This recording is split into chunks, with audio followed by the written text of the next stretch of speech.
Hello my dear students, welcome to all. आज हम बात करते हैं एनएमआर स्पेक्ट्रोस्कोपी की। एनएमआर स्पेक्ट्रोस्कोपी अपने आप में बहुत ज़्यादा इंपॉर्टेंट चैप्टर है। क्यों इंपॉर्टेंट है, हम पहले इसके लिए बात करते हैं। जैसे कि हमने देखा है कि हम अगर जो +1 +2 की बात करते हैं तो +1 +2 में जो हम ऑर्गेनिक में चैप्टर पढ़ रहे हैं, जैसे कि हमारे पास कार्बोहाइड्रेट हो गया या अल्कोहल फिनॉल हो गया। मैं जनरल ऑर्गेनिक केमिस्ट्री के टॉपिक की बात करता हूँ। अगर हम वही बीएससी में ग्रेजुएशन में देखते हैं कि वही टॉपिक बिल्कुल डायरेक्ट एज इट इज़ उठ के आ रहे हैं, बिल्कुल लिटिल बिट मॉडिफिकेशन के बाद साथ। जैसे कि हम कह सकते हैं कि उसमें मैकेनिज़्म हो गया एक्स्ट्रा या कुछ 2-3 रिएक्शन एक्स्ट्रा हो गई, बल्कि हमारे पास हम ये कह सकते हैं कि हमने जो +1 +2 में जो ग्रेजुएशन में जो अब चैप्टर पढ़ रहे हैं अल्कोहल फिनॉल या कार्बोहाइड्रेट, वही हमारे पास +1 +2 से डायरेक्ट उठ के आ रहा है। अब ये एनएमआर स्पेक्ट्रोस्कोपी है, स्पेक्ट्रोस्कोपी का कोई भी हिस्सा हमने पहले नहीं पढ़ा, मीन्स अब ये ग्रेजुएशन में पढ़ रहे हैं। ये इस वजह से इंपॉर्टेंट बनता है कि यही पार्ट हमारा डायरेक्टली कैरी फॉरवर्ड हो जाता है एमएससी केमिस्ट्री के लिए। अगर जो कोई भी हमारे में से कोई भी स्टूडेंट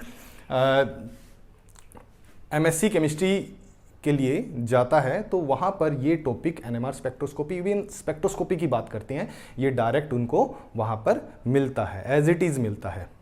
ठीक है, सो एनएमआर स्पेक्ट्रोस्कोपी की हम बात करते हैं। सबसे पहले हम स्पेक्ट्रोस्कोपी की बात करते हैं। What is spectroscopy? Basically spectroscopy हम सब ने देखी है, हम डेली लाइफ की बात करते हैं। जैसे कि स्पेक्ट्रोस्कोपी की बात करते हैं हम।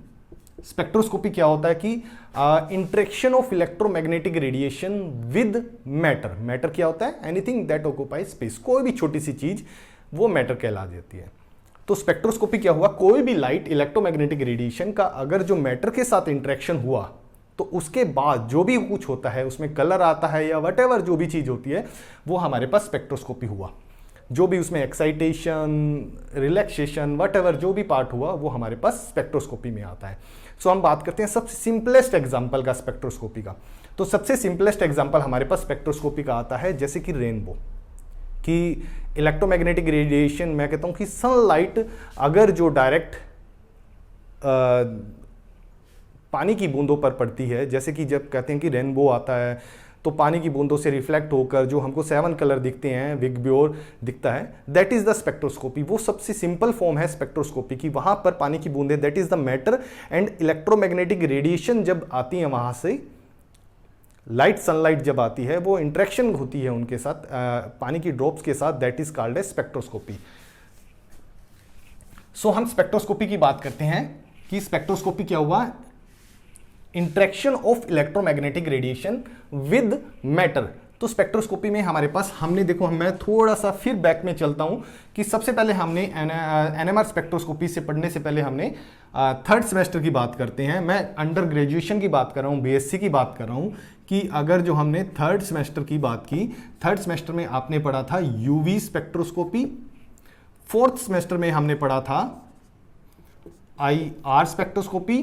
अब 5th सेमेस्टर की बात करते हैं हम, अब पढ़ेंगे हम NMR स्पेक्ट्रोस्कोपी। चलिए, फिर मेरा एक आपसे क्वेश्चन आता है कि सबसे पहले हमने NMR स्पेक्ट्रोस्कोपी ही क्यों नहीं पढ़ी, हमने IR स्पेक्ट्रोस्कोपी क्यों नहीं पढ़ी, हमने यूवी से डायरेक्ट क्यों शुरू किया? यूवी से डायरेक्ट शुरू करने का हमारे पास एक पर्पस है कि देखिए, हम सबसे पहले ना इसको जानने के लिए, NMR स्पेक्ट्रोस्कोपी को जानने के लिए, क्यों NMR स्पेक्ट्रोस्कोपी इन सबसे बेटर है, क्यों एनएमआर स्पेक्ट्रोस्कोपी इन सबसे बेटर है, तो उसको जानने के लिए हम क्या करते हैं, हम एनर्जी लेवल डायग्राम पढ़ते हैं एक बार। सपोज एनर्जी लेवल डायग्राम, सबसे पहले क्या होता है कि सबसे बड़ा एनर्जी लेवल डायग्राम कहते हैं कि electronic transition E0 to E1। अगर जो हमने बोला कि इलेक्ट्रॉनिक ट्रांजिशन हो रही है, ठीक है। अभी हम बात करते हैं कि यूवी, IR, NMR, इनमें से सबसे बेटर कौन सा है, ये डिपेंड करता है, ये आप खुद ही हमको बताओगे कि ये डिपेंड करता है कि एनर्जी लेवल डायग्राम में, एनर्जी लेवल में कहां पर कौन सी स्पेक्ट्रोस्कोपी अपना कंट्रीब्यूशन कर रही है और कितना कंट्रीब्यूशन करती है। Electronic energy level is associated with a number of vibrational levels. Suppose हमारे पास ये लेवल थे V1, V2, V3, these are the vibrational energy levels. अब हर एक वाइब्रेशनल एनर्जी के बीच में रोटेशनल एनर्जी लेवल्स होते हैं, R1, R2, R3, R4। Suppose अगर जो हम यहां पे बनाना चाहें, मैं 3 ही बनाता हूं, तो R1 dash, R2 dash, R3 dash. इसको हम कैसे लिखते हैं कि R1 डैश। यहां के लिए हम करेंगे R1 डैश, डबल डैश हो गया, ट्रिपल डैश, सो ऑन, ऐसे चलता जाएगा हमारा, ठीक है।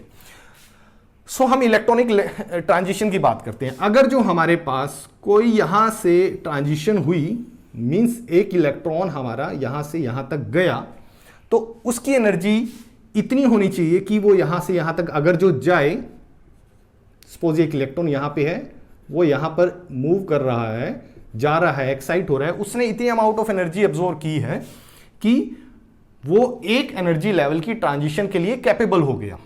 तो उसके रिजल्ट में क्या होगा, जब इतनी सारी एनर्जी हुई तो number of vibrational energy level भी तो होंगी साथ के साथ। तो जब वाइब्रेशन एनर्जी लेवल हो रही है, इनका तो गैप ही बहुत कम है रोटेशनल एनर्जी लेवल का, तो रोटेशनल एनर्जी लेवल भी होंगी। तो हम जैसे कि यूवी की बात करते हैं, यूवी स्पेक्ट्रोस्कोपी की बात करते हैं। So UV combination, UV is the combination of electronic transition plus vibrational transition plus rotational, इन तीनों का यूवी एक कॉम्बिनेशन है। अब यूवी कॉम्बिनेशन इन तीनों का हुआ तो इससे क्या हुआ, ये भी अपनी पीक देगा, इलेक्ट्रॉनिक ट्रांजिशन की वजह से भी कुछ ना कुछ आएगी, वाइब्रेशनल की वजह से भी कुछ ना कुछ पीक आएगी, और रोटेशनल की वजह से भी कुछ ना कुछ पीक आएगी। तो यहां पर यूवी में हमको एक ब्रॉड बैंड मिलता है। सपोज मैंने एक बड़ा सा बैंड बना दिया, ऐसे ब्रॉड बैंड मिल गया हमको, ठीक है। देन फिर मैं आईआर के ऊपर आता हूं। आईआर जनरली ये वाइब्रेशनल एनर्जी लेवल को डील करता है कि अगर जो ट्रांजिशन कुछ मेरे पास vibrational energy level changes occur in the vibrational energy level. So सबसे पहले जो मेरे पास नहीं आएगी मैं वो यहां पर अलग से मेंशन कर देता हूं। जो नहीं आ रही है मैं यहां पर मेंशन कर रहा हूं इलेक्ट्रॉनिक, क्योंकि उसका एनर्जी गैप बहुत ज्यादा है। अगर जो कोई वाइब्रेशनल एनर्जी ट्रांजिशन हो रही है तो वो सपोज इतनी है, इसके लिए हमको ज्यादा एनर्जी चाहिए। सो इलेक्ट्रॉनिक ट्रांजिशन होगी नहीं, तो जो नहीं होगी मैंने यहां पर लिख दिया इलेक्ट्रॉनिक नहीं हुई है, बट वाइब्रेशनल के साथ रोटेशनल भी होंगी क्योंकि इनका गैप छोटा है, छोटी थोड़ी एनर्जी चाहिए। तो मैं कहता हूं vibrational plus rotational. So IR is the combination of vibrational spectroscopy plus rotational spectroscopy. Then फिर थर्ड आता हूं जो हम अब पढ़ने वाले हैं, NMR spectroscopy. NMR spectroscopy is directly deal with the rotational. तो ये सिर्फ रोटेशनल ट्रांजिशंस को डील करता है। इसमें ना तो इलेक्ट्रॉनिक ट्रांजिशन होगी और ना ही वाइब्रेशनल ट्रांजिशन होगी, सिर्फ रोटेशनल होगी। अब इससे फायदा क्या मिलता है, देखो जब रोटेशनल और वाइब्रेशनल इकट्ठी आ रही थी तो हमको एक ब्रॉडबैंड मिल रहा था, बट वो ब्रॉडबैंड यूवी से थोड़ा सा कम था। बट जब एक सिंगल स्पेक्ट्रोस्कोपी आती है, रोटेशनल की बात आती है, तो यहां पर हमको एक डायरेक्ट बड़ा शार्प सा बैंड मिलता है, शार्प बैंड मिलते हैं। शार्प, यहां हमको क्लियर कट स्पेक्ट्रम मिल जाता है। ये हमको स्ट्रक्चर आइडेंटिफिकेशन में सबसे इंपॉर्टेंट पार्ट रोल प्ले करता है, एनएमआर स्पेक्ट्रोस्कोपी। सो हमने क्या बोला, दोबारा से एक बार मैं रिमाइंड करता हूं कि हमारे पास सबसे बड़ा बैंड इलेक्ट्रॉनिक बैंड था। इलेक्ट्रॉनिक बैंड की एनर्जी बहुत ज्यादा थी कि उसने वाइब्रेशनल और रोटेशनल की एनर्जी ट्रांजिशन भी कर दी। सो यूवी की इतनी ज्यादा एनर्जी होती है, यूवी में बहुत ज्यादा एनर्जी होती है। देखो कहते हैं ना सबसे ज्यादा खतरनाक रेज हमारे लिए कौन सी होती है, अल्ट्रावायलेट रेज। वाई क्यों होती हैं, क्योंकि उनकी एनर्जी बहुत ज्यादा होती है। तो यूवी की एनर्जी बहुत ज्यादा होगी। सो इस वजह से उसने इलेक्ट्रॉनिक, वाइब्रेशनल और रोटेशनल तीनों का कॉम्बिनेशन दिया, सो दैट कि यहां पे एक ब्रॉडबैंड मिल गया। ब्रॉडबैंड की वजह से हमको क्लियर कट स्पेक्ट्रा किसी कंपाउंड का नहीं मिला। देन फिर हम आईआर के पास आते हैं। आईआर की बात करते हैं कि आईआर में हमारे पास वाइब्रेशनल ट्रांजिशन होनी थी, main primary transition vibrational transition थी, बट रोटेशनल इसके साथ के साथ हो गई क्योंकि इनकी एनर्जी कम थी। सो यहां पर हमको बैंड मिलता है, शार्प मिलता है, बट इससे शार्प मिलता है, बट प्रॉपर शार्प नहीं मिलता, जिसको हम कह सकते हैं कि यहां से हमको क्लियर कट स्ट्रक्चर की आइडेंटिफिकेशन हो जाए, ऑर्गेनिक कंपाउंड की आइडेंटिफिकेशन हो जाए। फिफ्थ हम बात करते हैं एनएमआर स्पेक्ट्रोस्कोपी।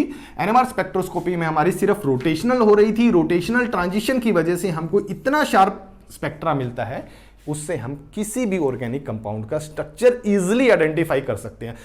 एनएमआर स्पेक्ट्रोस्कोपी किसी भी ऑर्गेनिक केमिस्ट के लिए जान है। बिना एनएमआर स्पेक्ट्रोस्कोपी के एक ऑर्गेनिक केमिस्ट या स्ट्रक्चर आइडेंटिफिकेशन या मैं कहता हूं कि मेडिसिनल केमिस्ट्री सब बेकार है। अगर जो हमारे पास एनएमआर स्पेक्ट्रोस्कोपी नहीं होती तो हम आज इतने एडवांस जो हम कहते हैं कि ये हमारा इसका स्ट्रक्चर है, ये ऑर्थो कपलिंग हो रही है, ये ऑर्थो की पास ये ग्रुप लगा, मेटा पे ये ग्रुप लगा है, या ये बहुत सारा इसका आरएस नोमेनक्लेचर निकल के आ रहा है, आर आ रहा है, ये एस आ रहा है, ये सारी चीजें हम इसी एनएमआर स्पेक्ट्रोस्कोपी से ही आइडेंटिफाई कर सकते हैं। इसकी एप्लीकेशन क्या है हम थोड़ी सी देर में अभी बात करते हैं, थोड़ी देर में, कि एनएमआर स्पेक्ट्रोस्कोपी की एप्लीकेशन क्या है। तो हमने कहा कि सबसे पहले हमने यूवी पढ़ी है, फिर आईआर पढ़ी है, फिर एनएमआर स्पेक्ट्रोस्कोपी पढ़ी है। देखो जब हम छोटे थे तो सबसे पहले हमने क्या, साइकिल चलाना सीखा, फिर बड़े हुए फिर हमने स्कूटी या बाइक आ गई, और फिर उसके बाद हम डायरेक्ट कार या हैवी मोटर व्हीकल पे आ गए। सो हम यहां से बात करते हैं, एक छोटा सा एग्जांपल मैं इससे कोरिलेट करना चाहूंगा कि साइकिल, बाइक, स्कूटर और ये कार, ये सबसे एडवांस चीज है, ठीक है। सो अब कहते हैं कि डायरेक्ट कार भी सीख सकते थे, ठीक है। ये सबका अलग अलग व्यूज है, सबका अलग अलग पॉइंट ऑफ इंटरेस्ट है कि वो डायरेक्ट इस पे आ सकता है। बट प्रायर टू अगर जो हम ऑर्गेनिक स्पेक्ट्रोस्कोपी को अगर जो हम पढ़ना चाहते हैं कि हमको सबसे पहले यूवी स्पेक्ट्रोस्कोपी के बारे में नॉलेज होना चाहिए, आईआर स्पेक्ट्रोस्कोपी के बारे में नॉलेज होना चाहिए, फिर हम एनएमआर पे आते हैं। ये हमारा प्रॉपर वे ऑफ ओरिएंटेशन है कि किस तरह हम स्पेक्ट्रोस्कोपी को पढ़ेंगे या पढ़ना चाहिए हमको।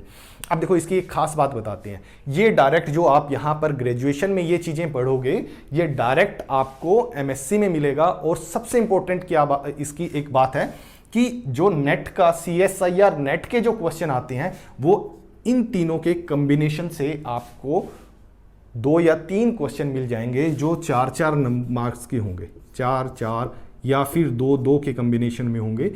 आपको इस तरह के 3 या 4 क्वेश्चन बड़े आराम से मिल जाएंगे, और वो क्वेश्चन इस तरह के होंगे कि आपने एनएमआर स्पेक्ट्रोस्कोपी पढ़ी होगी तो उसको डायरेक्टली आप आइडेंटिफाई कर सकते हो which one is the right answer.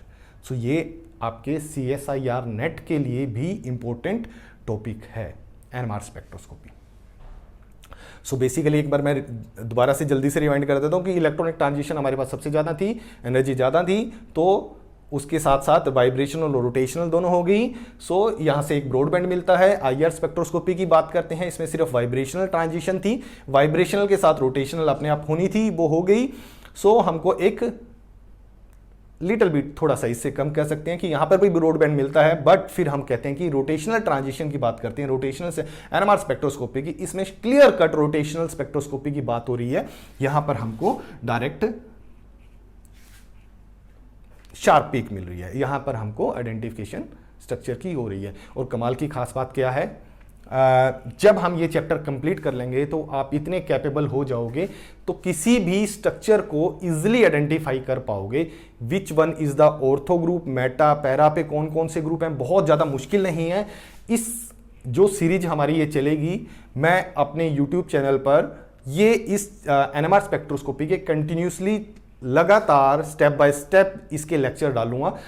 तो कोशिश करना, अगर जो आप इस चीज को, इस टॉपिक को बड़े अच्छे से पढ़ना चाहते हो तो उन सीरीज को लगातार देखो। अगर कुछ डाउट है तो मुझसे पूछना। तो हम बात करते हैं कि एनएमआर स्पेक्ट्रोस्कोपी डायरेक्टली, ये चीजें हमारी सबसे ज्यादा क्लियर होगी। हाँ, एक चीज और मैं इसमें बात करते हैं,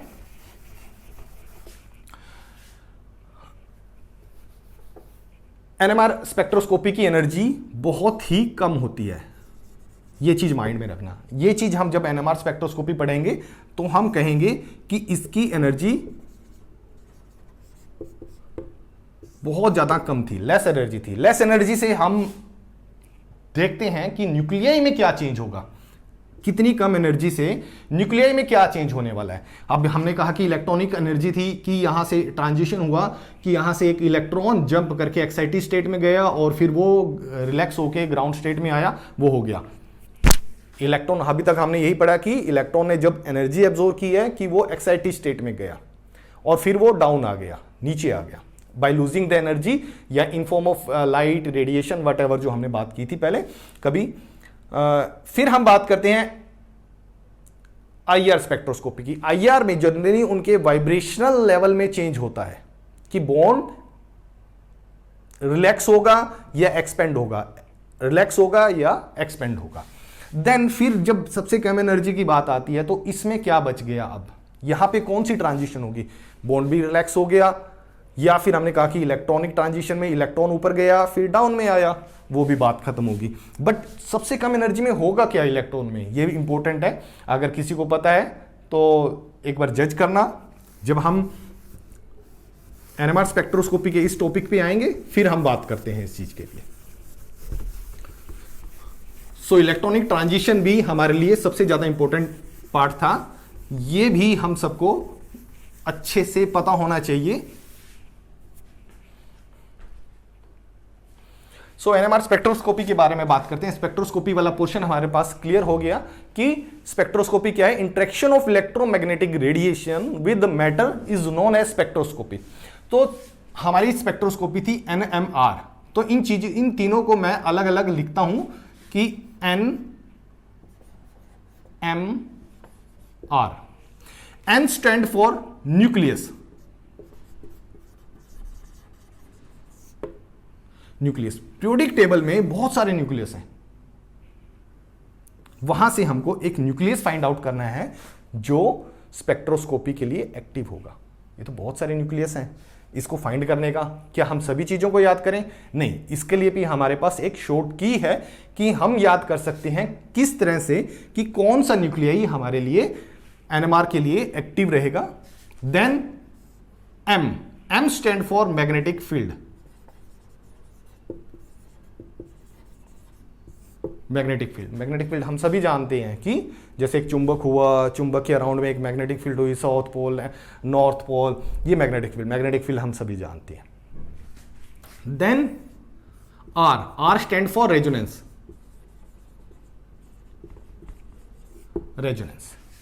रेजोनेंस की बात करते हैं। रेजोनेंस क्या हुआ?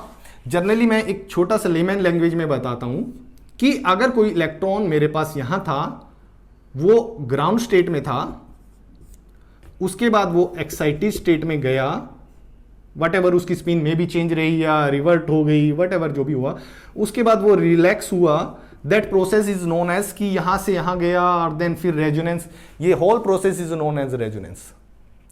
बट हम यहां तो ये वाली बात तो कहेंगे नहीं कि वो इलेक्ट्रॉन एक्साइट होकर गया, क्योंकि एनर्जी बहुत कम है। एनर्जी कहां कम है? वो आ रही है मैग्नेटिक फील्ड से। मैग्नेटिक फील्ड की एनर्जी कितनी होती है? अगर मैं अपने हाथ के पास मैग्नेट रखता हूँ, क्या मुझको नुकसान होगा?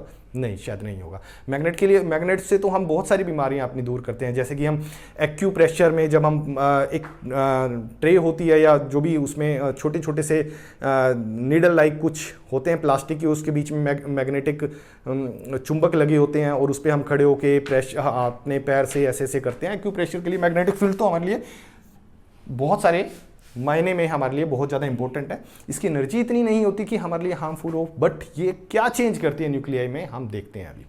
तो सबसे पहले हम आइडेंटिफाई करते हैं कि कौन से न्यूक्लियस हमारे लिए एनएमआर के लिए एक्टिव है। हमारे पास पीरियोडिक टेबल में तो बहुत सारे न्यूक्लियस हैं, तो उसको कैसे आइडेंटिफाई करेंगे?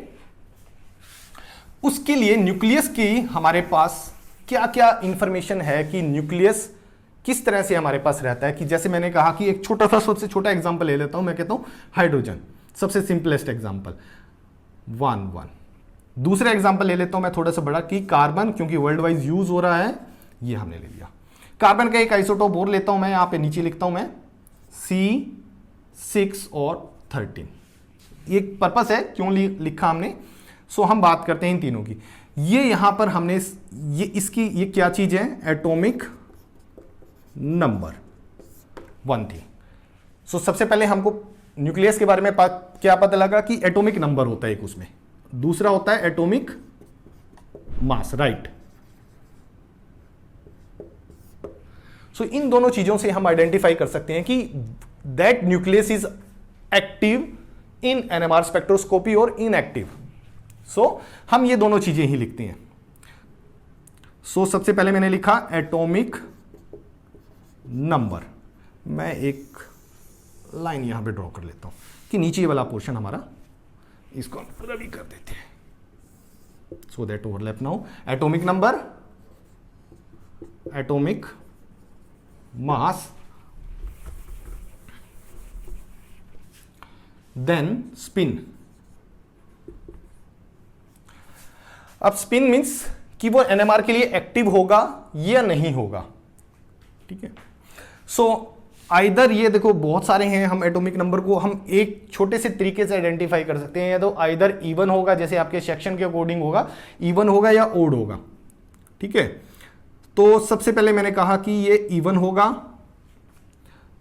ये भी इवन हो सकता है, कॉम्बिनेशन देखता हूं मैं, ये इवन हुआ, ये ओड हुआ, ये ओड हुआ, ये इवन हुआ, राइट। कॉम्बिनेशन बहुत सारे बन सकते हैं कि ओड ओड भी हो सकते हैं, ठीक है, ओड ओड भी हो सकते हैं, इवन इवन इवन इवन तो हमारे पास हो गया। सो मैं ओड ओड की बाद में बात करता हूं।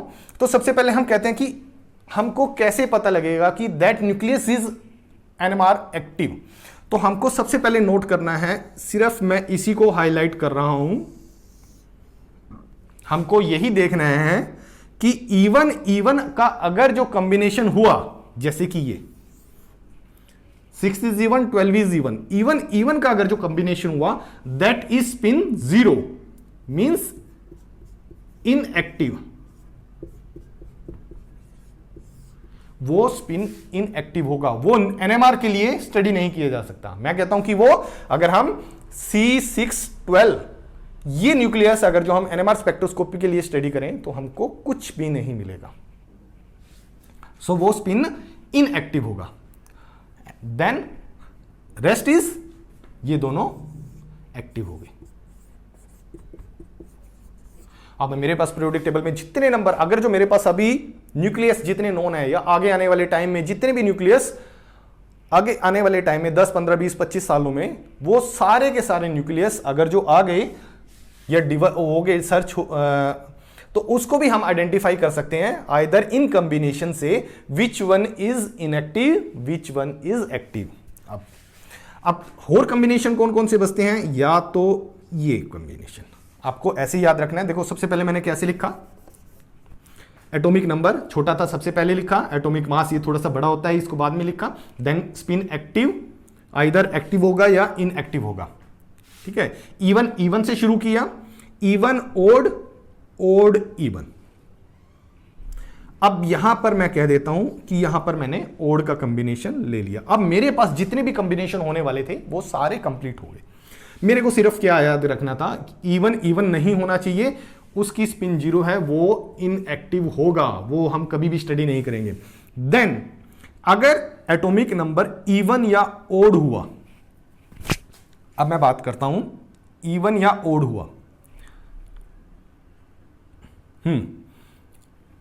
अगर जो ओड हुआ ये रहा H11, odd odd, atomic number odd, atomic number odd, atomic mass odd, atomic mass odd. दूसरा एग्जांपल जो मैंने यहां से रब किया था, C613, इवन हुआ, एटॉमिक नंबर इवन हुआ, देन ओड हुआ। These are the nucleus which is active toward the NMR spectroscopy, और इनकी स्पिन जनरली होती है half integer of multiple. Means मैं यहां पर लिखता हूं कि 1/2 हो सकती है, 3/2 हो सकती है, 5/2 हो सकती है, so on, 7/2, 9/2, so on. These are the spin active. जिसके आगे 0 लिखा है वो इनएक्टिव होगा, सिर्फ हमको यही ध्यान रखना था। अब एक कॉम्बिनेशन हमारे पास बनता है कि ओड और इवन, ओड और इवन का एग्जांपल वट एवर जो भी लिख सकते हो आप, जैसे कि मैं यहां पर हाइड्रोजन का एक आइसोटोप होगा ड्यूटेरियम, ओड, देन इवन, इस तरह के जो न्यूक्लियस होंगे उनकी जो स्पिन होगी वो integer multiple of 1, 3, 5 so on something ऐसे करके ये इस तरह रहेगी। हमको सबसे इंपॉर्टेंट इसमें क्या देखना है कि इवन इवन नहीं होना चाहिए। अगर इवन इवन बन रहा है तो वो हमारा स्पिन इनएक्टिव होगा। ये हमारे पास की फैक्टर है। चलो अभी तक देखो हमने एनएमआर स्पेक्ट्रोस्कोपी का बड़ा लिटिल सा पार्ट पढ़ा है, बट जो जितना पार्ट पढ़ा है उस वो चीज हमको क्लियर होनी चाहिए कि हमने एक हिस्सा पढ़ा कि न्यूक्लियस था, न्यूक्लियस हमारे पास पीरियोडिक टेबल में बहुत सारे थे, उसको हमने आइडेंटिफाई कर लिया कि इवन इवन या इवन ओड वट जो भी कॉम्बिनेशन हो गया, हमारे पास इवन इवन नहीं होना चाहिए। अगर जो इवन इवन हुआ दैट इज स्पिन इनएक्टिव, वो न्यूक्लियस एनएमआर के लिए एक्टिव नहीं होगा। देन ये क्लियर होना चाहिए। मैं इसको रब करता हूं क्योंकि हमारे पास एन क्लियर हो गया, मींस न्यूक्लियस हमारे पास क्लियर हो गया।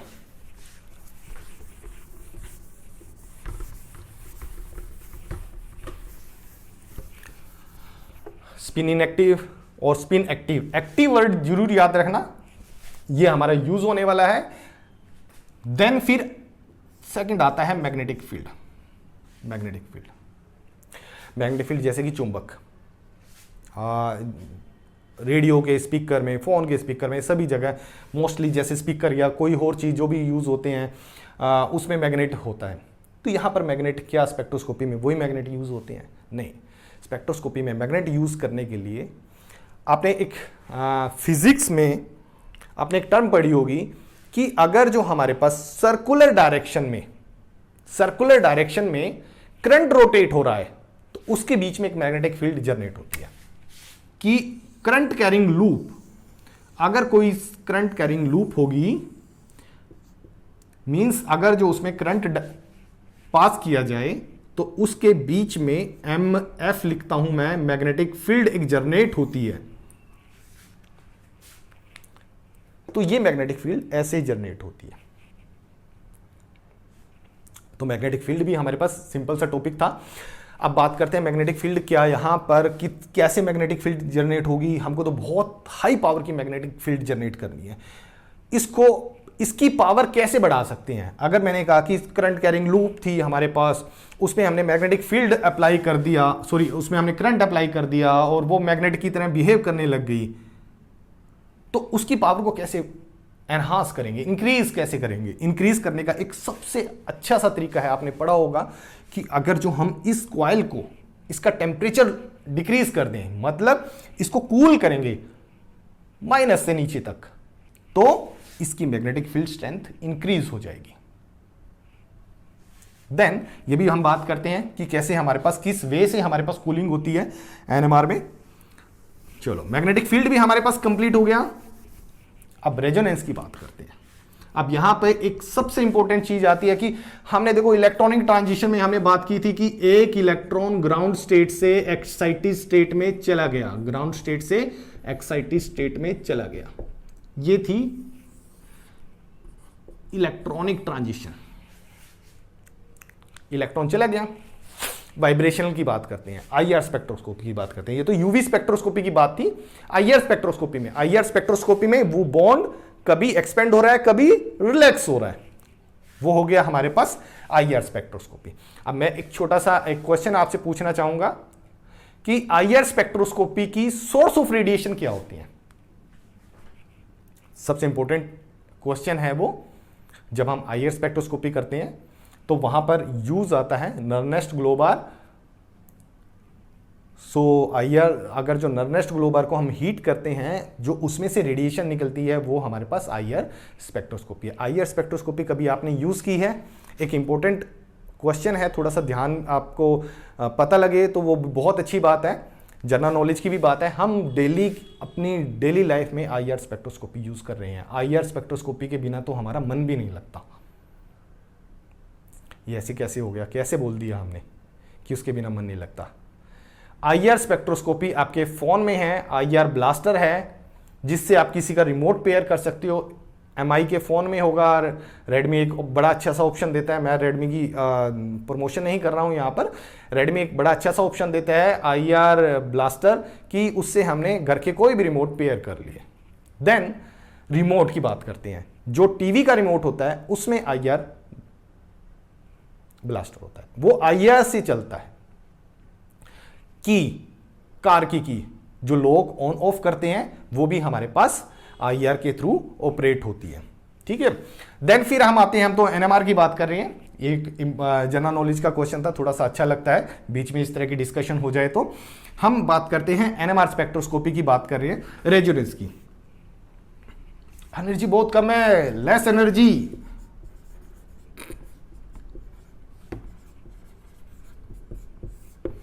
Very very less energy. यहां पे क्या होने वाला है, न्यूक्लियस के पास तो, इलेक्ट्रॉन के पास तो कुछ बचा ही नहीं होने का, बचा है एक चीज, क्या?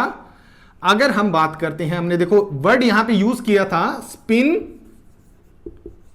एक्टिव और इनएक्टिव।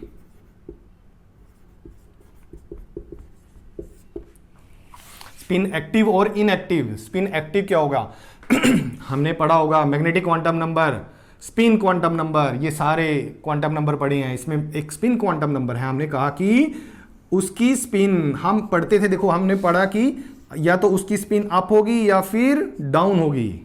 ये सिर्फ नोटेशन में अच्छा लगता है, रियल लाइफ में क्या होता है, या तो उसकी स्पिन क्लॉकवाइज होगी या उसकी स्पिन, उसकी हम बात करते हैं न्यूक्लियस की, इलेक्ट्रॉन की स्पिन एंटी क्लॉकवाइज होगी, या तो क्लॉकवाइज होगी या फिर एंटी क्लॉकवाइज होगी। ये दो तरह की स्पिन होती हैं। अगर आपने इसको क्लॉकवाइज माना तो ये दूसरी स्पिन आपकी एंटी क्लॉकवाइज होगी। ये इस तरह एरो बताए जाते हैं, ठीक है। तो हम रेजोनेंस की बात करते हैं, स्पिन एक्टिव की बात कर रहे थे हम। लेस एनर्जी है, लेस एनर्जी से क्या होगा, सिर्फ न्यूक्लियस की स्पिन ही चेंज होगी। दैट अगर जो स्पिन क्लॉकवाइज से एंटी क्लॉकवाइज या एंटी क्लॉकवाइज से क्लॉकवाइज में चेंज हो रही है तो वो क्या हुआ, फ्लिप, स्पिन फ्लिप। तो हम यहां पे एक वर्ड यूज करेंगे, स्पिन फ्लिप। अगर जो हमने एनर्जी लगाई कितनी, मैग्नेटिक फील्ड की बहुत कम एनर्जी थी, उससे सिर्फ स्पिन ही फ्लिप होगी, बाकी कुछ नहीं होगा, क्योंकि एनर्जी ही बहुत कम है। सारी एनर्जी इलेक्ट्रॉनिक ट्रांजिशन के लिए यूज होगी, वाइब्रेशनल के लिए यूज होगी, मैग्नेटिक फील्ड के लिए तो बहुत कम एनर्जी बचती है, जो सिर्फ एक स्पिन फ्लिप के लिए ही यूज होगी, कि उसकी स्पिन ही चेंज करेगी। अब देखिए इतनी स्पिन चेंज में ही हमको NMR स्पेक्ट्रोस्कोपी प्योर स्ट्रक्चर, एकदम क्लियर कट आइडेंटिफिकेशन स्ट्रक्चर का दे देती है, बहुत इंपॉर्टेंट है। अब मैं इस चीज को दोबारा कोरिलेट करता हूं कि हम रेजोनेंस को यहां पर, अगर जो मेरी स्पिन थी एंटी क्लॉकवाइज तो वो क्लॉकवाइज बन गई, या फिर क्लॉकवाइज थी, अगर जो वो क्लॉकवाइज स्पिन हुई वो एनर्जी लेने के बाद वो एंटी क्लॉकवाइज बन गई, तो स्पिन फ्लिप हो रही है। यहां से ये हमने बात की तो स्पिन फ्लिप हो रही है। That spin flip is known as the resonance. अगर वो ये प्रोसेस में आ गया तो उसको हम बोलते हैं रेजोनेंस। यहां पर NMR में रेजोनेंस हम स्पिन फ्लिप से आइडेंटिफाई कर रहे हैं या करेंगे आगे आने वाले टाइम में। अब डायरेक्ट मैं आता हूं, हमने देखो आज क्या पढ़ा, बड़ा सिंपल सी चीज थी, हमने बहुत ज्यादा नहीं पढ़ी, इसी से हम प्रिंसिपल याद करते हैं। देखो हम इन चीजों को जोड़ते हैं। न्यूक्लियस क्या होना चाहिए, न्यूक्लियस हमको सबको पता है कौन सा होना चाहिए, spin active, spin active, magnetic field होनी चाहिए, रेजोनेंस होनी चाहिए। प्रिंसिपल बना लो यहां से। मैंने कहा कि स्पिन एक्टिव न्यूक्लियस था, मैग्नेटिक फील्ड में रख दिया, उसके बाद उसमें रेजोनेंस होगी, मतलब स्पिन फ्लिप होगी, ये उसका प्रिंसिपल हो गया। तो हमारे पास यहां से सबसे इंपॉर्टेंट टॉपिक इसका क्लियर होता है, what is the principle of NMR spectroscopy. मैंने कहा कि if spin active nucleus is placed in the magnetic field, तो उसमें क्या हुआ, रेजोनेंस, स्पिन फ्लिप हो गई, that is the principle of NMR spectroscopy. तो हमारे पास ये छोटा सा हमने बेसिक सा पढ़ा है, बेसिक से हमारे पास प्रिंसिपल, और आप कभी भी पिछले साल के क्वेश्चन पेपर उठा के देख लेना, प्रिंसिपल ऑफ एनएमआर स्पेक्ट्रोस्कोपी बहुत बार पूछी गई है। कभी भी कहीं भी पूछा जाता है तो हम स्पिन एक्टिव से शुरू करेंगे। अगर जो इनएक्टिव वर्ड हुआ तो वो तो एक्टिव होगा ही नहीं, उसमें तो स्पिन फ्लिप होगी नहीं, तो हम सिर्फ यहां से शुरू करते हैं कि spin active nucleus placed in the magnetic field. अब मैं यहां पर कुछ चीजें छोड़ रहा हूं, बाईपास कर दी हैं। एक्चुअली हमारी डेफिनेशन अभी कंप्लीट नहीं हुई है, और डेफिनेशन कंप्लीट करने के लिए हमको क्या चीज एक बार ध्यान में रखनी है। हम बात करते हैं न्यूक्लियस में जो इलेक्ट्रॉन होता है, इलेक्ट्रॉन किस तरह की मूवमेंट होती है। ये न्यूक्लियस हुआ और इसके चारों ओर इलेक्ट्रॉन घूम रहा है, सपोज ऐसे करके घूम गया, ये ऐसे चल रहा है ना, ऐसे घूम रहा है सर्कुलर मोशन में, ठीक है। सो जैसे कि मैंने कहा कि ये अर्थ हुई, सॉरी सन हुआ, सन के अराउंड एक अर्थ या कोई भी प्लेनेट रिवॉल्व कर रहा है, घूम रहा है। अर्थ की बात करते हैं हम, जैसे अर्थ हमारी सन के अराउंड घूम रही है। सो दो तरह की मूवमेंट होती है, एक तो प्लेनेटरी मूवमेंट जो अभी हुई है, और दूसरी क्या होती है, अर्थ अपनी एक्सिस के अराउंड भी घूम रही है, जैसे कि न्यूक्लियस की स्पिन। न्यूक्लियस ऐसे घूमता घूमता, आपको शायद पेन रोटेट करता हुआ दिख रहा है, ठीक है। सो ये रोटेट करता करता ऐसे चलेगा। सो दो तरह की मूवमेंट होती है, one is the planetary motion, दूसरी होती है हमारे पास स्पिन। स्पिन को हम ध्यान में रखेंगे क्योंकि यह हमारे पास ज्यादा इंपॉर्टेंट है। इसी की स्पिन फ्लिप से हमारे पास एनएमआर स्पेक्ट्रोस्कोपी आती है। यहां पर एक नया वर्ड हम यूज करेंगे, लार्मर फ्रीक्वेंसी। ये लार्मर फ्रीक्वेंसी क्या होती है, या प्रीसेशनल फ्रीक्वेंसी क्या चीज होती है। यहां पर हम दो वर्ड यूज करते हैं, दोनों ही एक ही है, या तो आपको जो भी यूज करना चाहे, लार्मर फ्रीक्वेंसी यूज करना चाहिए, लार्मर यूज करो।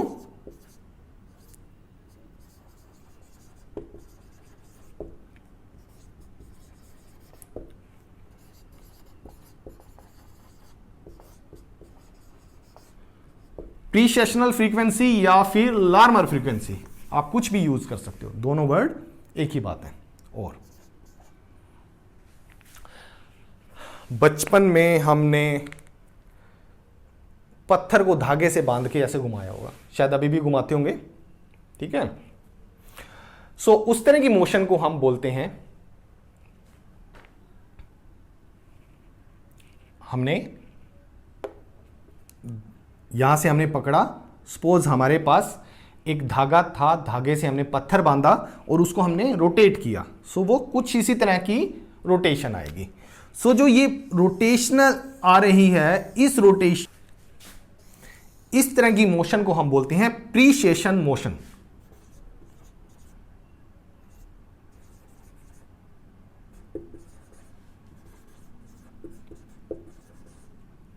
Precession motion.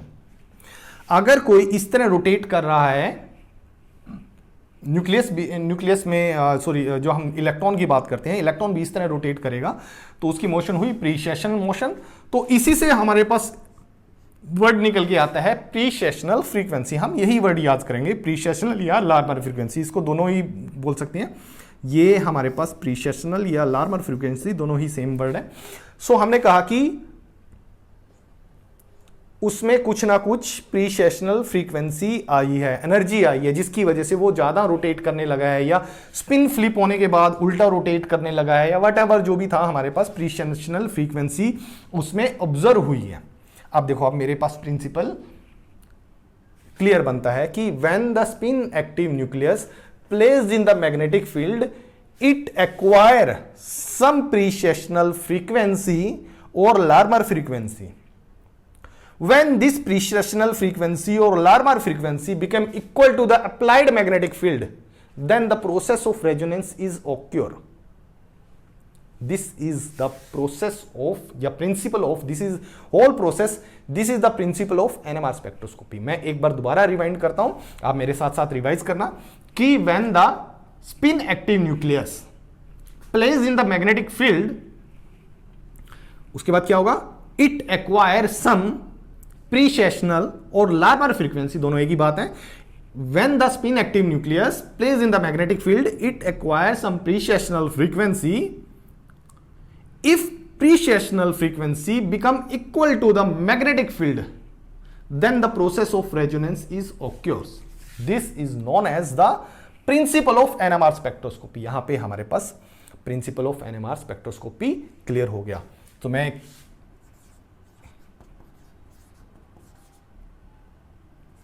Principal of NMR spectroscopy, तो मैं यहां पर प्रिंसिपल ऑफ एनएमआर स्पेक्ट्रोस्कोपी लिखता हूं। क्या था? When the spin active nucleus कहां पे रखा? Place in magnetic field. तो क्या होता है उसमें जल्दी से?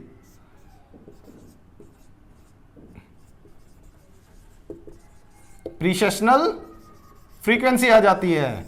व्हेन प्रीसेशनल फ्रीक्वेंसी, मैं इसको यहां पर लिखता हूं PF, precessional frequency become equal to magnetic field, magnetic field के बिकम इक्वल हो जाएगी, देन जल्दी से इसमें क्या होगा? रेजोनेंस, रेजोनेंस हो गया। तो this is the process of, ये डायग्राम भी बन गया, यहां से जल्दी से भी याद हो जाएगा हमको कि spin active nucleus place in the magnetic field. तो जल्दी से क्या हुआ उसमें? प्रीसेशनल फ्रीक्वेंसी हुई, precessional frequency observe when precessional frequency become equal to the magnetic field, applied magnetic field. यहां पे एक वर्ड यूज करेंगे अप्लाइड,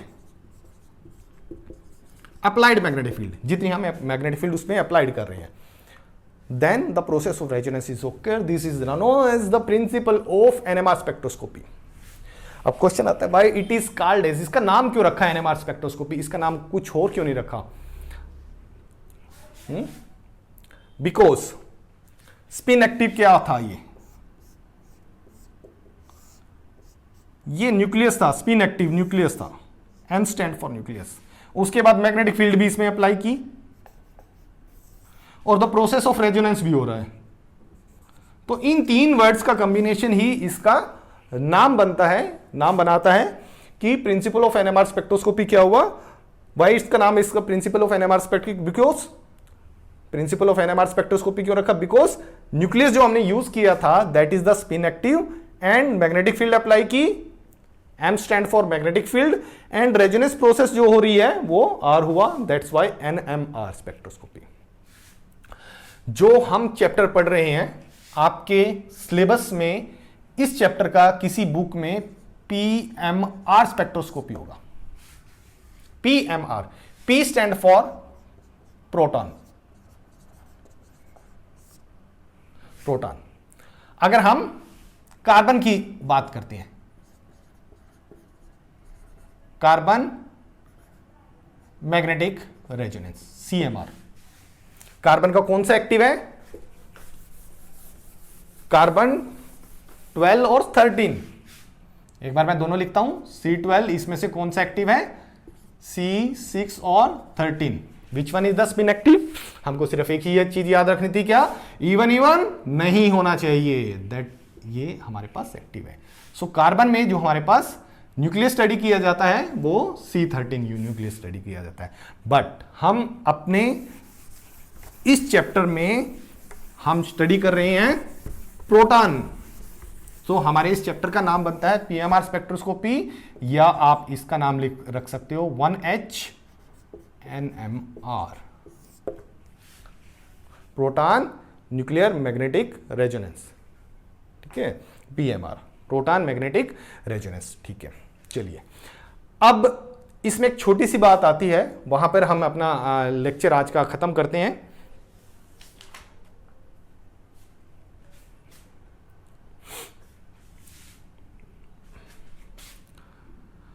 स्पिन जब चेंज हो रही है, स्पिन फ्लिप हो रही है,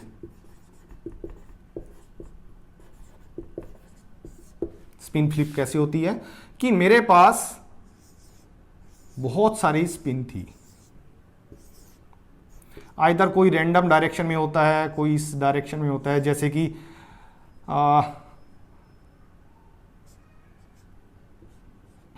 कोई किसी डायरेक्शन में पढ़ा है, आई डोंट नो, कोई कैसे भी हो सकता है।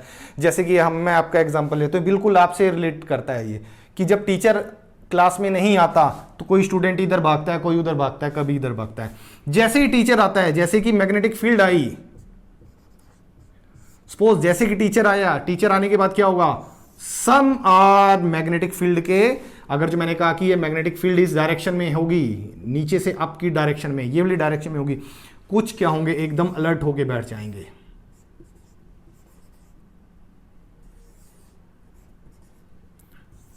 तो कुछ ना कुछ ओरिएंटेशन होगी। सपोज मैं 5 थे तो मैंने 5 ही यहां पर ड्रॉ कर दिए। सो जब तक आप अकेले थे, रैंडम डायरेक्शन में थे, बट जब कोई टीचर आए या मैग्नेटिक फील्ड आई, जब न्यूक्लियस इलेक्ट्रॉन की बात कर रहे हैं, रैंडम डायरेक्शन में उनकी स्पिन थी, जब मैग्नेटिक फील्ड अप्लाई की तो वो किसी ना किसी डायरेक्शन में शिफ्ट हो गए, या तो मैग्नेटिक फील्ड के अलाइन में हो गए या मैग्नेटिक फील्ड के अपोज में हो गए। जैसे कि आप कुछ लेफ्ट, हम बेंच की अगर जो हम बीच की लाइन ड्रॉ करते हैं कि कुछ लेफ्ट में बैठे हैं और कुछ राइट में बैठे हैं और कुछ लेफ्ट में बैठे हैं, सो हमारे पास स्पिन होगी। इट डजंट मीन कि, अब देखो कोई स्पिन हमने बात की थी कि प्लस हाफ भी होती है और माइनस हाफ भी होती है। इट डजंट मीन कि अप वाली माइनस होगी या प्लस होगी, किसी को आप कोई भी स्पिन दे सकते हो। अब स्पिन से हमको क्या याद रखना है कि या तो वो क्लॉकवाइज होनी चाहिए या एंटी क्लॉकवाइज होनी चाहिए। सो हम इसी तरह ही याद रखेंगे। आप देखो इनके बीच में कुछ ना कुछ एनर्जी गैप हुआ, इनके बीच में कुछ ना कुछ एनर्जी गैप हुआ। That energy gap is delta E, और डेल्टा ई इक्वल टू, हमारे पुरानी थ्योरी हम +1 वाली की लेके चलते हैं, H nu. Delta E equal to H nu, H nu हम बात करते हैं, यही हमारे पास था। हम एनएमआर की बात करते हैं। एनएमआर में इस फार्मूले को हम थोड़ा सा चेंज करते हैं। Delta E equal to H nu, H upon 2 pi, then extra चीज ऐड हो रही है यहां पे H0। H0 क्या था, H0 इज द, मैं यहां पे लिखता हूं H0 is applied magnetic field, applied magnetic field होनी चाहिए। प्लस साथ में एक चीज लिख रहा हूं मैं, gyro magnetic ratio, GY, gyro magnetic ratio. ये गायरो मैग्नेटिक रेशियो हर एक न्यूक्लियस के लिए फिक्स रहती है।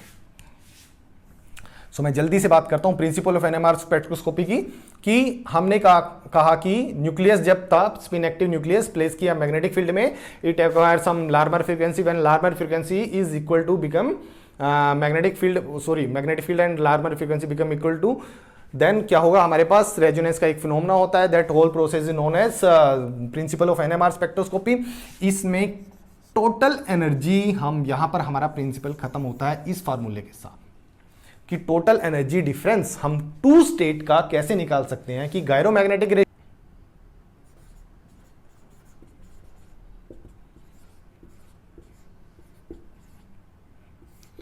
26750, ये प्रोटॉन के लिए फिक्स रहती है।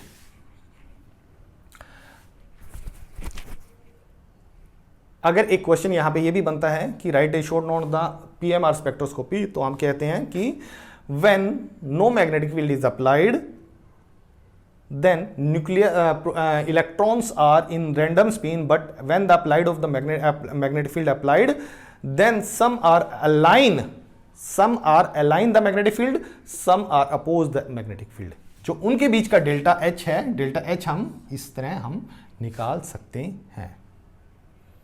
तो अगर जो आपके पास पूछे जाए कि किस फ्रीक्वेंसी, इसकी फ्रीक्वेंसी फाइंड आउट करो, तो यहां से फ्रीक्वेंसी भी फाइंड कर सकते हैं। Delta H equal to, sorry delta E equal to H nu हम यहां पर रखते हैं, gyromagnetic ratio H upon 2 pi H0 H से H कैंसिल हो गया, फ्रीक्वेंसी हम निकाल सकते हैं, इस फ्रीक्वेंसी से हमारी स्पिन फ्लिप हो रही है। सो यहां पर हमारे पास एनएमआर का आज का टॉपिक बड़ा सिंपल सा था, आज हमने फिनिश किया।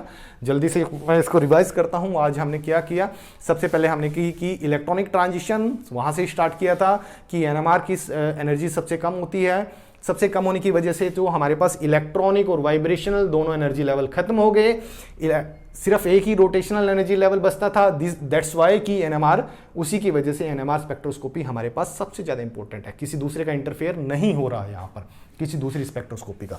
देन इसी की वजह से हमारे पास जो ऑर्गेनिक कंपाउंड की आइडेंटिफिकेशन होगी, दी बेस्ट आइडेंटिफिकेशन होगी यहां पर।